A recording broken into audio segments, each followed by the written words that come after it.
Commander Park stood tall as he looked around the massive circular chamber where the Galactic Confederation Council met. The room was designed to hold representatives from over 200 alien species, with seating that accommodated everything from the small, hovering mist people to the massive, six-limbed Duraxians. The air smelled faintly of the chemical purifiers that made it breathable for all life forms. The chamber had fallen completely silent, so silent that Park could hear the soft hum of the translation devices implanted behind his ear. Just moments ago, the Void-born ambassador, a tall, gray-skinned being with eyes that seemed to absorb light rather than reflect it, had delivered their message. Earth was to be eliminated within one standard cycle, approximately 30 Earth days. Park glanced at Ambassador Kim, who sat beside him at the curved human delegation table. Kim's face remained calm, but Park could see the calculations happening behind her eyes. They had worked together for 5 years now, ever since Earth had finally been admitted to the Confederation as a developing species. The Void-born representative continued to stand at the central podium, its voice a flat, emotionless drone. The human homeworld has been deemed incompatible with galactic harmony. Their removal will restore balance. Any species that offers aid to Earth will face similar consequences. Park felt the weight of hundreds of alien eyes shifting toward the human delegation. He saw fear, pity, and in some cases, a cold calculation as species already decided to distance themselves from Earth. Then something unexpected happened. Ambassador Kim started to laugh. It wasn't nervous laughter. It was genuine amusement, as if she had just heard a particularly good joke. Park found himself smiling too, then chuckling, and within seconds both human representatives were laughing openly. The chamber's silence transformed from shocked to confused. The universal translator struggled to convey the emotional content of the human response, causing several species to tilt their heads or flex their sensory organs in puzzlement. The Tralexian representative, a being with translucent skin that revealed a complex network of pulsing organs, broke the silence. Its three-lobed mouth formed words that the translator converted to human speech. "Is this how you respond to your extinction?" the Tralexian asked, genuine confusion evident even through the translator's flat tones. Kim composed herself and stood up, smoothing the front of her formal blue uniform. "No," she replied with a slight smile still playing on her lips. "This is how we respond to someone who thinks they can threaten us." The Void-born representative's light-absorbing eyes narrowed. "This is not a threat. This is a statement of fact. Your species will be removed." Park stood up now too. "We've heard such statements before, from our own kind. We call them bullies where we come from." A ripple of translator chatter filled the room as various species tried to understand the concept of bully in their own languages. "Perhaps the humans do not understand," said the representative from the Galthian Empire, a longtime ally of the Void-born. "The Void-born have removed 17 species from the galaxy. Their technology exceeds yours by at least 3 development stages." "We understand perfectly," Kim replied. "We just aren't impressed." The chamber erupted in a buzz of conversation. Such defiance was unprecedented. Most species, when targeted by the Void-born, either surrendered immediately or fled their homeworlds. The head of the council, Elder Joe of the ancient Moralian species, raised his gnarled limb for silence. "Humans, your courage is noted but perhaps misplaced. The Confederation cannot intervene in what the Void-born deem balance restoration actions. It violates our ancient agreements." Park nodded respectfully to the elder. "We aren't asking for intervention. We're simply informing the council that Earth will defend itself." "With what?" sneered the Void-born representative. "Your primitive fusion drives. Your basic particle weapons. Your species barely managed interplanetary travel before being discovered." Kim smiled again. "We managed to survive on a planet that tried to kill us every day since we evolved. Predators, diseases, natural disasters, and ourselves. We survived it all. And we'll survive you." The Void-born representative's gray skin darkened slightly, what passed for anger among their kind. "Your confidence is based on ignorance. "And yours on arrogance," Park replied calmly. As they spoke, Park noticed something interesting happening around the chamber. While many species were pulling away from the human section, a few representatives were watching with what appeared to be growing interest. "The Council acknowledges Earth's response," Elder Joe said finally, "but we strongly advise reconsideration. No species has ever survived a voidborn cleansing." Kim nodded politely. "Then we look forward to being the first." As the human delegation gathered their materials to leave, the Trilaxian representative approached them in the hallway outside the chamber. "Your reaction was unexpected," it said, its skin pulsing with patterns that suggested curiosity. "Most species beg for mercy or allies." "That's not our way," Park explained simply. "You truly believe you can resist the Voidborn?" Kim smiled. "We don't just believe it. We're looking forward to teaching them why threatening humans is a bad idea." The Trilaxian's skin flickered with patterns the translator couldn't interpret. "Fascinating. I will observe your species with great interest, for as long as you exist." As they walked away, Park leaned closer to Kim. "Do you think we convinced anyone?" "We don't need to convince them," Kim replied. "We just need to convince ourselves. And Earth has never united faster than when faced with a common enemy." Park nodded. The Voidborn had just made the biggest mistake in their long history. They had given humanity something it excelled at, an impossible challenge. The massive underground war room beneath Mount Sobek was a hive of activity. Officers moved between holographic displays showing Earth's defensive capabilities, while technicians finalized the integration of reverse-engineered alien technology with human systems. The room buzzed with focused energy, a stark contrast to the seemingly normal life continuing on the surface. General Han stood at the center table, his weathered face illuminated by the blue glow of a tactical display showing the approaching Voidborn fleet. Around him stood Earth's top military minds, representatives from every major power now united under a single command structure for the first time in human history. "They don't understand us," General Han explained to his officers, his voice calm but firm. "Humans have faced extinction-level threats since we first picked up sticks as weapons." His finger traced the projected path of the Voidborn Armada. "Look at their approach vector. Completely predictable, completely logical, completely inhuman." Lieutenant Choi, the youngest officer present and head of the newly formed Alien Tactical Analysis Division, stepped forward. Her team had been studying Voidborn battle recordings from their previous 17 species cleansings. "Their tactics are perfect, mathematically perfect," she said, manipulating the hologram to show previous Voidborn formations. "And that's their weakness." She expanded the display to show simulations her team had created. The Voidborn use complex algorithms to determine optimal attack patterns. They've never varied from these patterns in centuries of recorded conflicts. They don't improvise. They don't adapt mid-battle. They execute with perfect precision. "And how does that help us?" asked Admiral Lee, his navy now reduced to a handful of submarines hiding in Earth's oceans. "Because we're messy," Choi replied with a slight smile. "We're illogical. We take risks no algorithm would recommend. We sacrifice pieces for emotional impact. We bluff." General Han nodded, his eyes never leaving the display. "They expect us to react with predictable fear. We won't." The room fell silent as everyone absorbed the implications. They weren't just fighting for survival. They were fighting a completely different kind of war than the Voidborn had ever experienced.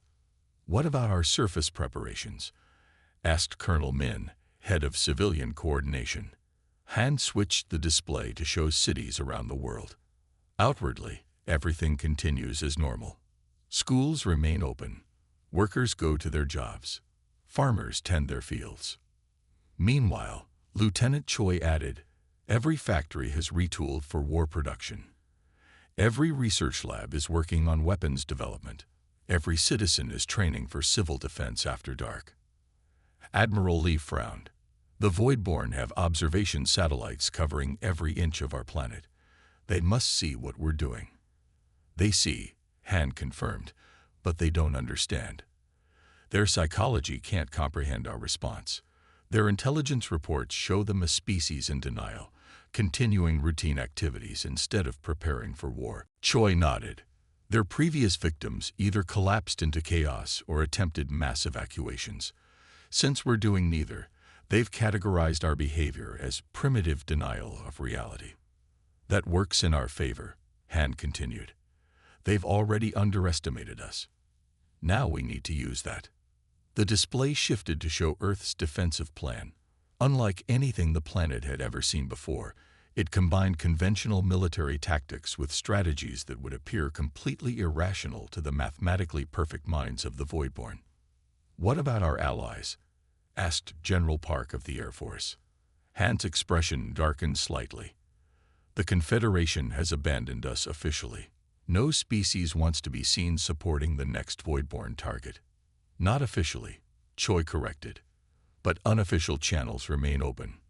The Trilaxians have provided technical data on Voidborn shield frequencies. The Morelians sent us star charts of Voidborn supply routes.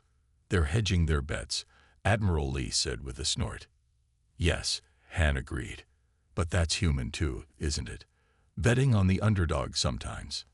Outside the war room, in a small garden designed to give the command staff a place for reflection, Ambassador Kim stood watching the sunset. She had delivered the news of Earth's isolation to the military council that morning. Now she tried to find peace in the simple beauty of nature before everything changed. General Han found her there, his uniform looking out of place among the flowers. "Beautiful, isn't it?" Kim said without turning. "Worth fighting for," Han replied. Kim nodded. "The Voidborn ambassador contacted me again today. Offered to spare humans who would submit to genetic modification to remove our chaotic tendencies. Make us predictable." Han's laugh was short and harsh. "They really don't understand us at all, do they?" "No," Kim agreed. "And that's our advantage." They stood in silence for a moment, watching the sun sink below the horizon. 26 days left," Han said finally. "Will we be ready?" Kim asked. Han smiled, a grim but confident expression. "We've been ready since the first human picked up a rock to defend against a predator. Fighting impossible odds is what we do best." Across Earth, preparations accelerated while humanity maintained an outward appearance of normal life. Children played in parks while underground bunkers were finished beneath them. Farmers tended crops by day and trained on energy weapons by night. Scientists publicly dismissed doomsday predictions while privately working around the clock on defensive technologies. The Voidborn watched it all and interpreted it as denial. They prepared their fleet for what they expected to be their 18th successful species cleansing. They would soon learn otherwise. The red dust of Mars swirled in the thin atmosphere, momentarily obscuring the sensors of the Voidborn scout vessels as they descended toward the main human settlement. From orbit, Mars Colony 1 appeared nearly abandoned. According to intelligence gathered by Voidborn probes, most humans had evacuated back to Earth when the ultimatum was delivered, leaving behind only a skeleton crew to maintain critical life support systems. Commander Torque of the Voidborn Vanguard Force studied the settlement through his ship's enhanced viewing screen. The perfect geometric layout of the human base offended his sense of order. It was too simple, too predictable for a species that claimed to be unpredictable. The buildings were arranged in concentric circles around a central dome, with straight pathways connecting each structure. Solar arrays stretched across the Martian plain, still collecting energy despite the apparent evacuation. Preliminary scans show minimal life signs, reported his second-in-command. Approximately 30 humans remain, clustered in the central dome. "Curious," Torque noted. "They leave their most advanced off-world colony virtually undefended." His four-fingered hand adjusted the tactical display. "Deploy in standard cleansing formation. Secure the resource centers first, then eliminate the remaining humans." The Voidborn ships separated into 3 precise groups, exactly as their battle algorithms dictated for a settlement of this size. The first group targeted the water reclamation facility, the second moved toward the power generation hub, and the third approached the central dome where the humans were gathered. As the ships descended below the dust layer, Captain Min-Ho Lee watched from inside a reinforced bunker buried 3 meters beneath the Martian surface. Around him, 29 men and women monitored various stations, their faces illuminated by the glow of screens showing every angle of the approaching void-borne ships. "They're following expected patterns," said Lieutenant Ryu, tactical officer for the Mars Defense. 3 groups, standard cleansing formation. Lee nodded, his expression calm despite the approaching danger. "Wait until all vessels are within the grid." On the surface, nothing appeared to change as the void-borne ships continued their descent. Commander Torque was already calculating the resource extraction potential of the human base, preparing to report back to the main fleet that the Mars colony had fallen without resistance. Then Lieutenant Ryu pressed a sequence of buttons on her console. Across the Martian surface, panels of red dust fell away, revealing defensive batteries that human diplomats had sworn were dismantled years ago as part of their disarmament agreement with the Confederation. 36 ion cannons, hidden in plain sight, powered up simultaneously. "Fire," Lee ordered quietly. The first barrage caught the Voidborn completely by surprise. Their ships had protective shields, of course, but they hadn't even activated them for what was supposed to be a simple occupation mission. 6 Voidborn vessels exploded immediately, their hulls punctured by concentrated ion blasts. Commander Torque's ship rocked violently as a beam grazed its port side. "Impossible," he shouted, his usual composure shattered. "Raise shields. Counter-attack pattern Alpha." But the human defense had been carefully planned. The ion cannons fired in seemingly random patterns that bore no resemblance to any known military doctrine. Some targeted engines, others weapon systems, while others simply fired into empty space where void-borne ships would be if they followed their standard evasive protocols. Underground, Lee watched as the void-borne attempted to adapt.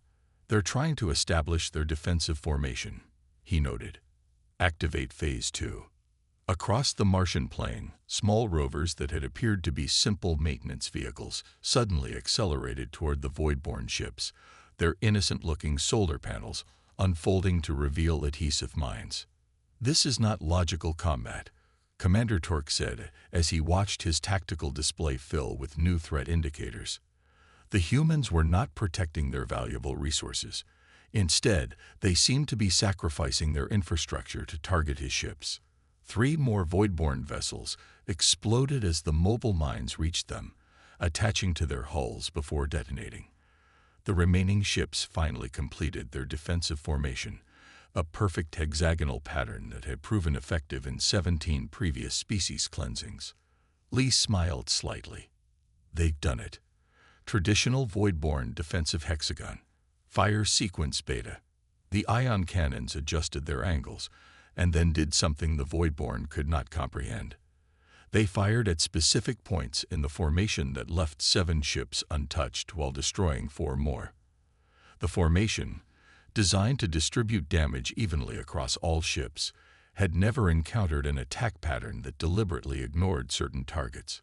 "Fall back to orbit," Commander Torque ordered. This was a trap. As the surviving void-borne ships retreated, human demolition charges detonated in the colony's water reclamation plant and power hub, destroying the very resources the void-borne had come to secure.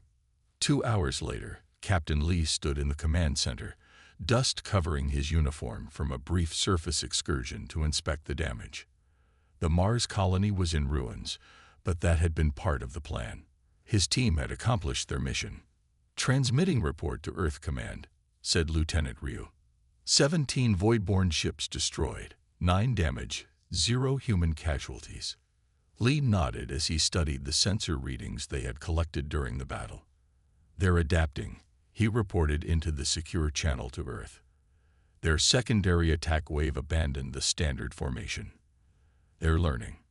General Hand's voice came through the speaker, slightly distorted by the distance between planets. "As expected, what did you learn?" Their shield frequencies shift in predictable patterns, their weapons target in order of perceived threat, and they cannot comprehend sacrificing valuable assets for strategic advantage. "Excellent work, Captain," Han replied. "Prepare for evacuation. The main Voidborn fleet will arrive soon to finish what their vanguard started." Lee looked around at his team, who had trained for months for this single engagement. "But so are we," he said with quiet confidence. "We're adapting too."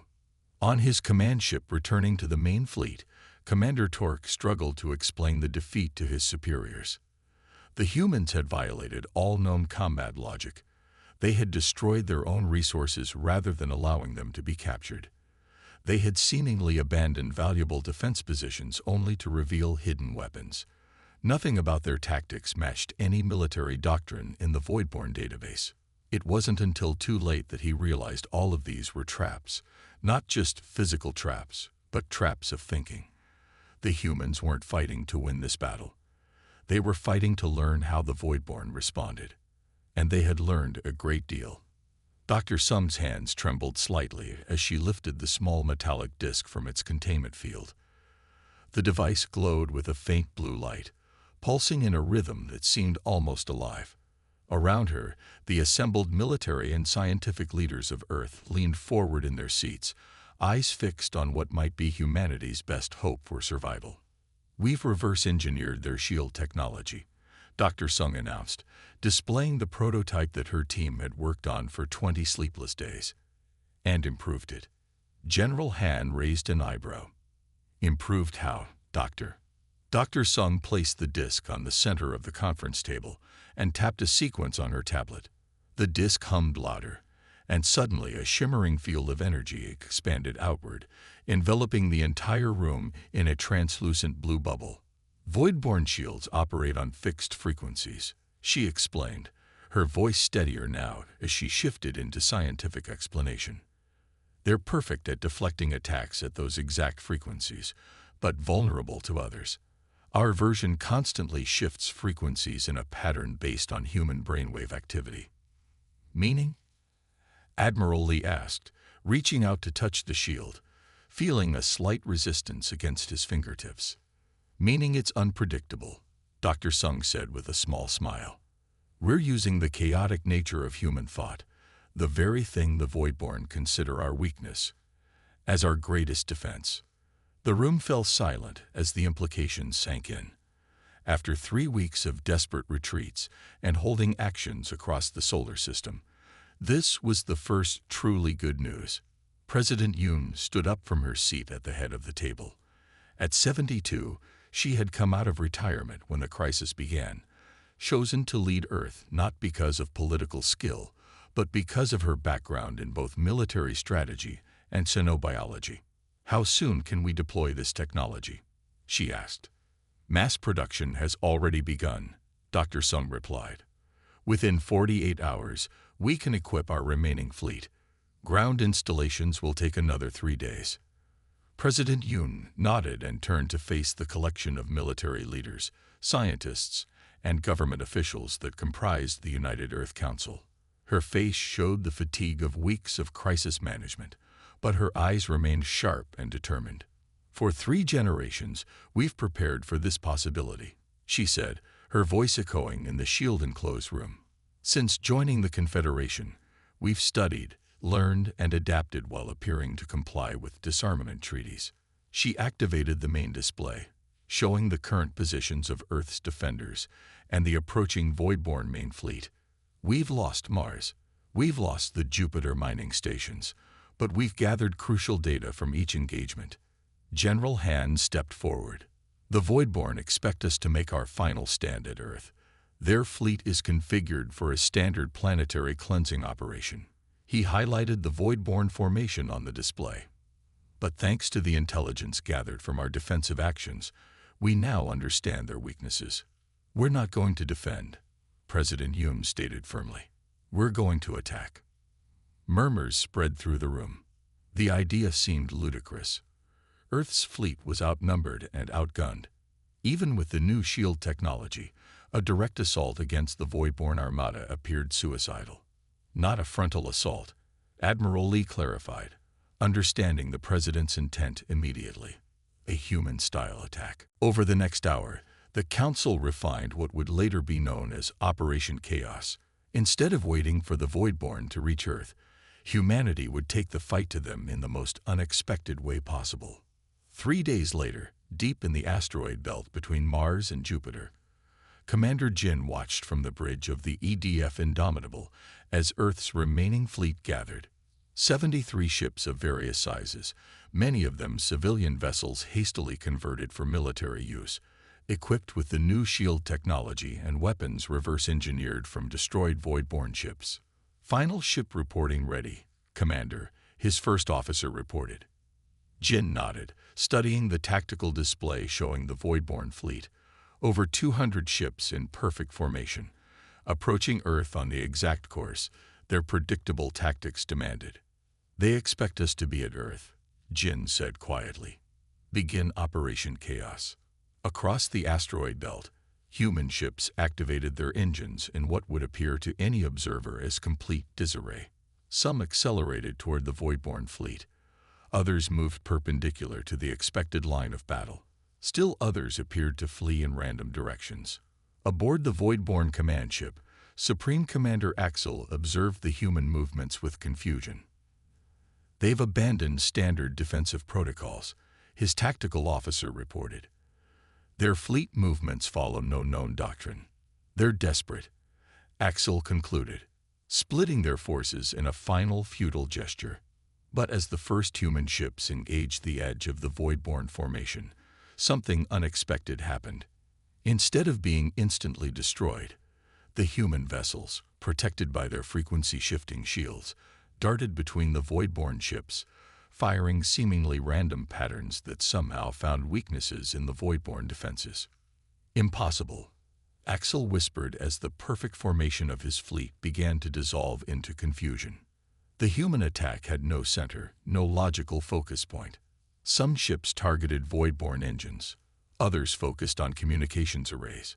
Some simply flew erratic patterns through the formation, forcing Voidborn ships to break formation to avoid collisions. Commander Jin watched from the Indomitable as the first phase of the attack unfolded. Begin Phase 2, he ordered. From hiding places within the asteroid belt, massive mining charges, normally used to break up asteroids for resource extraction, launched toward the now scattered Voidborn fleet. The explosives detonated not against the ships but in the spaces between them, creating fields of debris that further disrupted Voidborn formations.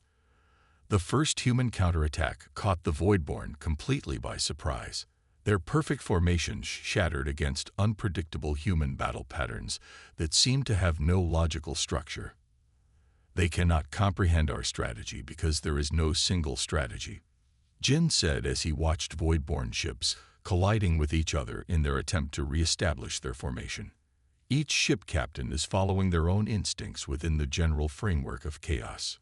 By the time the 4-hour engagement ended, 37 human ships had been destroyed, but 63 Voidborn vessels, nearly a third of their main fleet, had been disabled or destroyed. More importantly, the Voidborn advance toward Earth had been halted as they attempted to regroup and analyze what had happened. Back on Earth, President Yoon received the battle report with grim satisfaction. The Voidborn have never faced defeat before, she told the Council. They have no protocol for it. While they recalculate, we prepare the next surprise. Dr. Sung, who had been working continuously since the deployment of her shield technology, looked up from her tablet. I think, she said with tired eyes but an excited voice, we've just figured out how to adapt their own weapons to penetrate their shields. For the first time since the Voidborn ultimatum, hope began to spread through the room. Humanity wasn't just surviving, it was fighting back. Dr. Sung's hands trembled slightly as she lifted the small metallic disc from its containment field. The device glowed with a faint blue light, pulsing in a rhythm that seemed almost alive. Around her, the assembled military and scientific leaders of Earth leaned forward in their seats, eyes fixed on what might be humanity's best hope for survival. We've reverse-engineered their shield technology, Dr. Sung announced, displaying the prototype that her team had worked on for 20 sleepless days. And improved it. General Han raised an eyebrow. Improved how? Doctor. Dr. Sung placed the disk on the center of the conference table and tapped a sequence on her tablet. The disk hummed louder, and suddenly a shimmering field of energy expanded outward, enveloping the entire room in a translucent blue bubble. Voidborn shields operate on fixed frequencies, she explained, her voice steadier now as she shifted into scientific explanation. They're perfect at deflecting attacks at those exact frequencies, but vulnerable to others.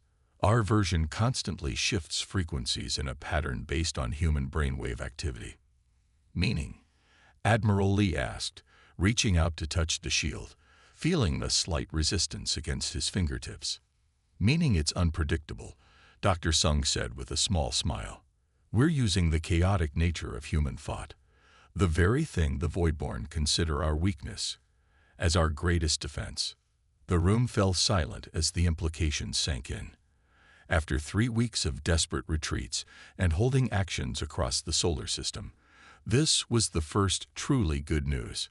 President Yoon stood up from her seat at the head of the table.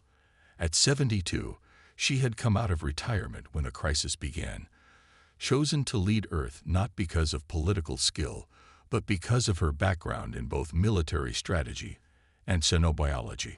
How soon can we deploy this technology? She asked. Mass production has already begun, Dr. Sung replied. Within 48 hours, we can equip our remaining fleet. Ground installations will take another 3 days. President Yoon nodded and turned to face the collection of military leaders, scientists, and government officials that comprised the United Earth Council. Her face showed the fatigue of weeks of crisis management, but her eyes remained sharp and determined. For 3 generations, we've prepared for this possibility, she said, her voice echoing in the shield-enclosed room. Since joining the Confederation, we've studied, learned, and adapted while appearing to comply with disarmament treaties. She activated the main display, showing the current positions of Earth's defenders and the approaching Voidborn main fleet. We've lost Mars. We've lost the Jupiter mining stations, but we gathered crucial data from each engagement. General Han stepped forward. The Voidborn expect us to make our final stand at Earth. Their fleet is configured for a standard planetary cleansing operation. He highlighted the Voidborn formation on the display. But thanks to the intelligence gathered from our defensive actions, we now understand their weaknesses. We're not going to defend, President Yoon stated firmly. We're going to attack. Murmurs spread through the room. The idea seemed ludicrous. Earth's fleet was outnumbered and outgunned. Even with the new shield technology, a direct assault against the Voidborn Armada appeared suicidal. Not a frontal assault, Admiral Lee clarified, understanding the president's intent immediately. A human-style attack. Over the next hour, the Council refined what would later be known as Operation Chaos.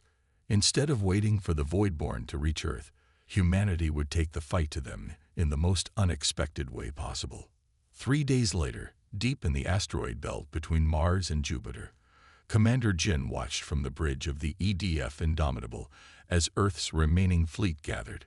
73 ships of various sizes, many of them civilian vessels hastily converted for military use, equipped with the new shield technology, and weapons reverse-engineered from destroyed Voidborn ships.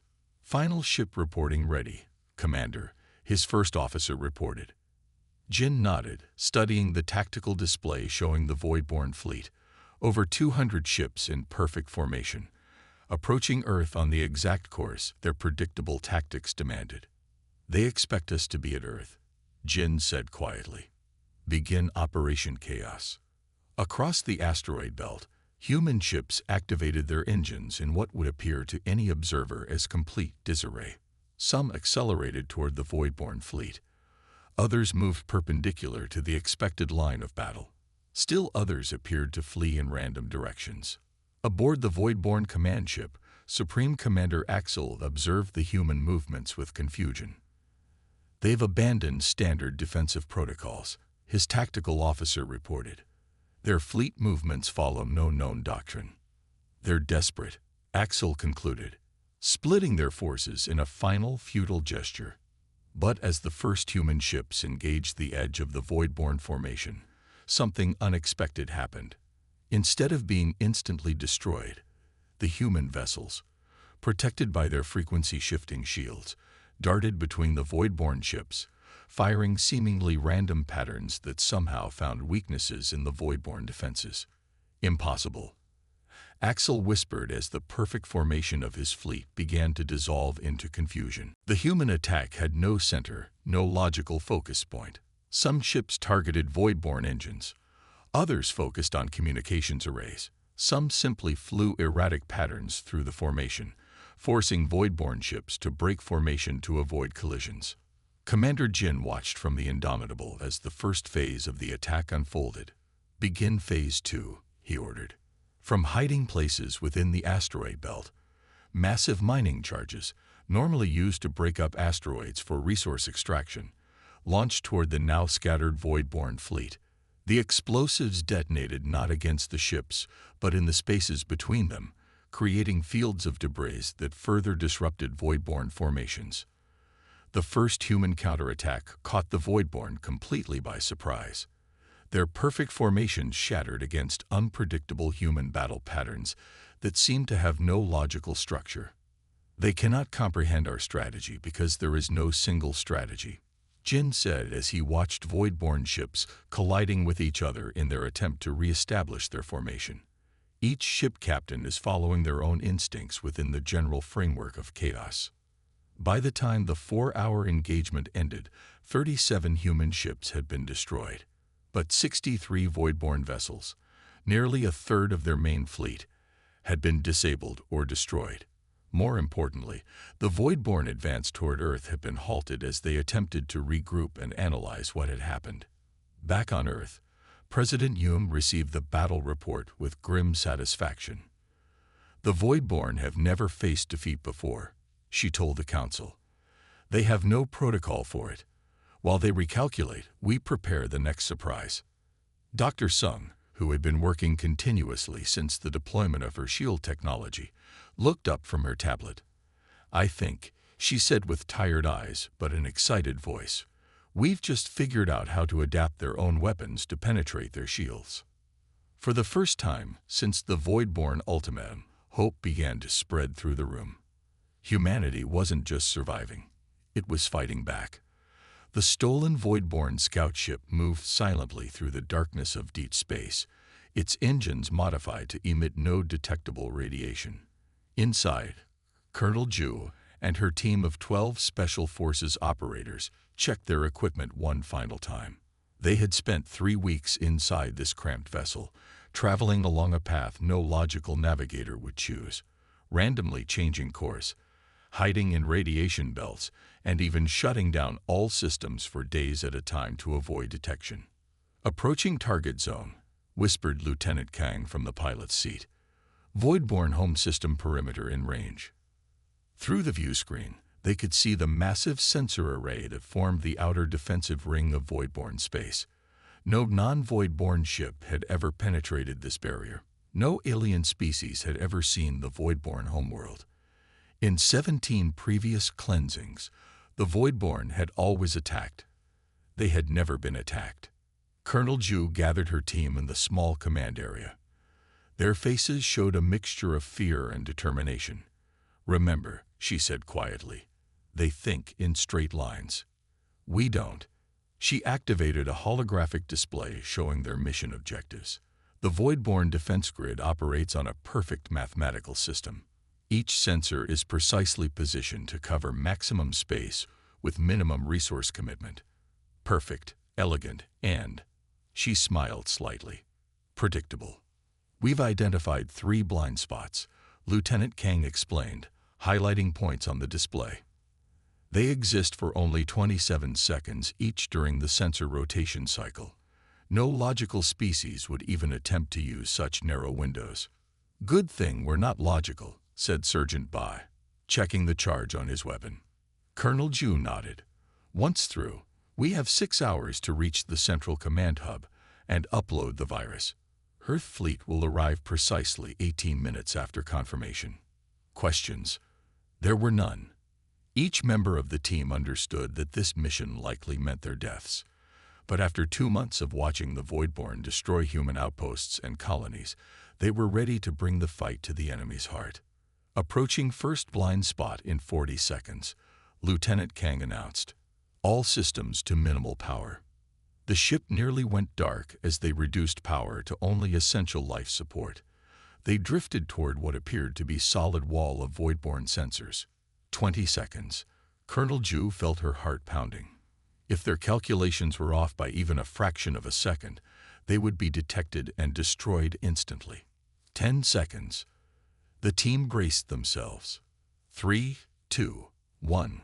Now. The Voidborn had never faced an enemy that would sacrifice tactical advantage for strategic surprise. They had never encountered a species that would charge directly into superior firepower to create an opportunity. The confusion bought Sergeant Ba the time he needed. "Upload complete," he reported as weapons fire echoed through the station. Colonel Ju managed to get her remaining team members back to the data node. 3 had fallen in the diversion. "Send the signal," she ordered, her voice tight with emotion. Lieutenant Kang activated the transmitter, a simple code burst that would reach Earth's waiting fleet. Light years away, Admiral Lee received the confirmation signal. "All ships, execute jump now," he ordered. The virus Colonel Ju's team had uploaded did not destroy the Voidborn systems. It did something far more devastating. It introduced random errors into their perfect calculations. Defense grids showed phantom targets. Communication systems dropped critical information. Sensor arrays reported impossible readings. When the human fleet appeared in the heart of Voidborn space, jumping in using coordinates the Voidborn believed were impossible to calculate, the impossible had happened. The invincible had become vulnerable. The last message received from Colonel Ju's team was simple. "For Earth, make it count." And as the human fleet engaged the confused Voidborn defenders, Admiral Lee intended to do exactly that. The captured Voidborn data core glowed with a soft blue light on Professor Kang's desk. For 2 weeks, she had barely left her laboratory, deciphering the alien language and processing the vast information it contained. The oldest records dated back thousands of years, to the very beginning of Voidborn civilization. What she discovered changed everything about how humanity understood their enemy. "They feared us before they even met us," Professor Kang explained to the assembled Earth Council, translating the ancient Voidborn texts displayed on the large screen behind her. "They evolved in a perfectly stable environment. We evolved in chaos. To them, we are chaos incarnate." President Yoon leaned forward, her eyes fixed on the strange symbols that represented Voidborn writing. "Explain." Professor Kang adjusted her glasses and brought up a new set of images. The Voidborn home system has 3 planets orbiting a remarkably stable star. Their world has no axial tilt, no seasons, predictable weather patterns, and even their predator-prey relationships evolved into perfect balance. Their entire existence is based on stability and predictability. General Han nodded slowly. "That explains their military tactics. Perfect formations, predictable attack patterns." "It's more than that," Professor Kang continued. 10,000 years ago, when they first developed space travel, they discovered evidence of other intelligent life. But the civilizations they found were all like us, born of chaos, unpredictable, constantly changing. Their earliest philosophical texts show their horror at discovering that the universe wasn't ordered and predictable like their homeworld. She brought up another image, showing what appeared to be an ancient Voidborn drawing of bizarre, asymmetrical creatures, early Voidborn depictions of other species. "They didn't start as conquerors," she explained.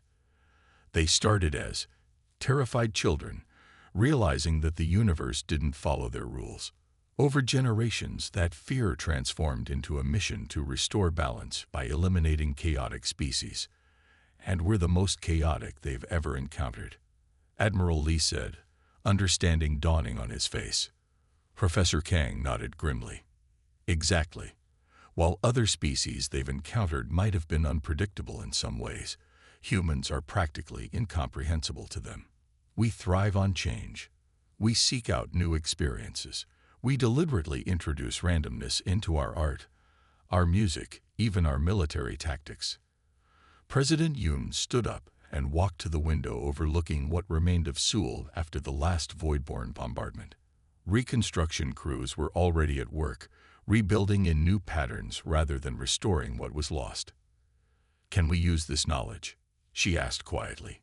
Professor Kane's expression shifted to something almost like pity. "They can't help what they are, any more than we can help being what we are. But yes, we can use this knowledge. Their final attack force is approaching Earth. They've committed everything to this last assault because to them, there is no other logical choice. They cannot conceive of retreat or coexistence with chaos." For the next 3 days, Earth prepared for the final battle. But unlike previous engagements, there was no desperation, no fear.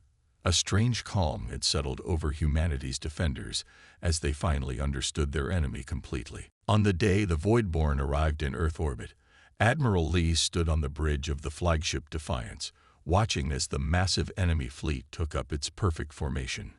Behind him, ships from every nation on Earth waited, arranged in a pattern that would have given any human military strategist a headache. "All ships report ready, Admiral," his communications officer announced. Lee nodded. "Begin Operation Uncertainty." Across Earth's defensive perimeter, human ships began to move. Some accelerated directly toward the Voidborn. Others moved in spiraling patterns. Some seemed to retreat, only to loop back around. There was no center to the formation, no command structure the Voidborn could target to disrupt communications. Supreme Commander Axel of the Voidborn watched the human movements with growing unease. After the devastating attack on the Voidborn home system, he had been given one final chance to eliminate the human threat. Failure was not an option. "Their movements make no sense," his tactical officer reported. "Some ships are deliberately exposing vulnerabilities. Others are ignoring optimal firing positions. They're trying to confuse us," Axel decided. "Maintain formation. Begin standard cleansing sequence." The Voidborn fleet advanced, weapons charging. But as they moved into range, the human ships did something unprecedented. Instead of firing at the approaching enemy, they projected massive holographic displays into space, images of Earth's history, its art, its chaos, its beauty. Scenes of storms and sunshine, birth and death, war and peace flashed across the void between the fleets. The message was clear. This is who we are. This is what you fear. Ignore their psychological tactics, Axel ordered, but his voice wavered slightly. Continue advance. When the human ships finally opened fire, they didn't target the Voidborn vessels in any logical sequence. Some fired at engines, others at weapon systems, others at seemingly empty space where Voidborn ships would move if they followed their standard evasive patterns. The final Voidborn assault on Earth met a unified human defense. Ships from every nation formed patterns that constantly shifted, impossible to predict or counter effectively. For the first time in their existence, the Voidborn knew fear. Not the philosophical fear of chaos that had driven their species for millennia, but true, immediate fear for their survival. Their perfect formations began to break as ship captains made individual decisions based on immediate threats rather than the overall battle plan. Aboard the Defiance, Admiral Lee watched as the Voidborn fleet began to lose cohesion. "They're breaking," he announced to his crew. "Continue attack pattern Chaos Prime." Professor Kang stood beside him, watching the battle unfold. "They can't adapt," she said quietly. "Their entire civilization is built on order and predictability. Faced with true chaos, they have no response." As the battle continued, something remarkable happened. A group of Voidborn ships suddenly broke formation and retreated. Others followed, abandoning the perfect geometric patterns that had defined their warfare for thousands of years. "They're running," someone on the bridge said in disbelief. "No," Professor Kang corrected. They're making individual choices. For the first time in their history, they're acting unpredictably. Admiral Lee watched the retreating ships with a complex mixture of emotions. "Order all fleet elements to hold position," he said finally. "Let them go." "Sir," his tactical officer questioned, "we can pursue and destroy them." "That's what they would do," Lee replied. "We're not them." As the remaining Voidborn ships retreated from Earth, a message came through on all frequencies, translated by the systems Professor Kang had developed from the captured data core. "We do not understand you." The message read simply, "But we fear you no longer." The war that had begun with laughter ended with understanding. The chaos that the Voidborn had feared had also set them free. The grand circular chamber of the Galactic Confederation had changed since Ambassador Kim last stood at its center. New scorch marks marred the ancient stone walls, evidence of the brief Voidborn attack on the Confederation headquarters itself during the final days of the war. But more striking was the new seating arrangement. The Voidborn delegation, once positioned in a place of honor near the council elders, now sat in a small, isolated section, surrounded by a subtle but unmistakable security field. Kim straightened her formal diplomatic uniform as she walked to the speaking platform. Commander Park stood at her side, his military posture relaxed but alert. 3 months had passed since the Battle of Earth, and this was humanity's first return to the Confederation since their unexpected victory. The chamber fell silent as Kim took her position. Representatives from over 200 species watched with a mixture of fear, respect, and curiosity. Humans, the primitive newcomers who had somehow defeated the invincible Voidborn, now commanded attention in a way no one could have predicted. "The terms are simple," Ambassador Kim stated to the Confederation Council, her voice calm but carrying to every corner of the vast chamber. "The Voidborn will withdraw to their home system. Earth will guarantee their safety, provided they never threaten any species again." She activated a holographic display showing the new borders agreed upon by the human and Voidborn negotiators. The Voidborn territory had shrunk dramatically, now limited to their home system and a small buffer zone. Additionally, Kim continued, the Voidborn will release all technological data related to their 17 previous species cleansings. Where possible, the genetic material they preserved from those extinct civilizations will be used to restore them. Murmurs spread through the chamber. What Kim proposed was unprecedented. No power had ever defeated the Voidborn, let alone dictated terms to them. More shocking was the relative mercy of those terms. Many in the Confederation had expected humans to eliminate the Voidborn entirely, as the Voidborn had done to so many others. Elder Joe, the ancient Moralian who headed the council, leaned forward on his gnarled limbs. "The Voidborn representative may speak," he announced. All eyes turned to the small group of gray-skinned beings. Their once immaculate uniforms now showed subtle imperfections, a shocking change for a species obsessed with geometric precision. The lead representative stood, his movements slightly hesitant. "We accept the human terms," he said simply. "We acknowledge our defeat and will comply with all conditions." The chamber erupted in shocked conversation. The Voidborn, who had never known defeat, who had cleansed 17 species from existence, were surrendering without protest. Elder Joe raised a limb for silence. "This is most unusual," he said, his translator struggling to convey his confusion. "The Confederation has never witnessed such a reversal of power. Ambassador Kim, what guarantee does the Confederation have that humans will not become the new threat to galactic peace?" Kim smiled slightly. "A fair question, Elder. The guarantee is our nature. We could have destroyed the Voidborn homeworld. We had the capability, and some would say, the justification. We chose not to because destruction for its own sake has never been our goal." The Tralexian representative, who had questioned Kim's laughter months ago when the Voidborn first threatened Earth, rose from his seat. His translucent skin pulsed with patterns that suggested skepticism. "You find extinction threats amusing?" he asked, his three-lobed mouth forming the words carefully. "No," replied Kim with the same smile from months earlier. We find the assumption that we would simply accept extinction amusing. There's a difference. She gestured to Commander Park, who activated a second holographic display. It showed Earth, but not as most species in the Confederation had seen it before. This was Earth throughout its history, its continents shifting over millions of years, its climate changing, its species evolving, adapting, and sometimes failing. Humanity evolved on a world of constant change, Kim explained. We faced extinction-level events repeatedly throughout our development. Adapting to threats is built into our very DNA. The Voidborn failed to understand this fundamental truth about us. The hologram shifted to show scenes from the war. Human ships using unpredictable tactics, populations rebuilding after attacks, scientists working to understand Voidborn technology. But in defeating them, we came to understand them, Kim continued.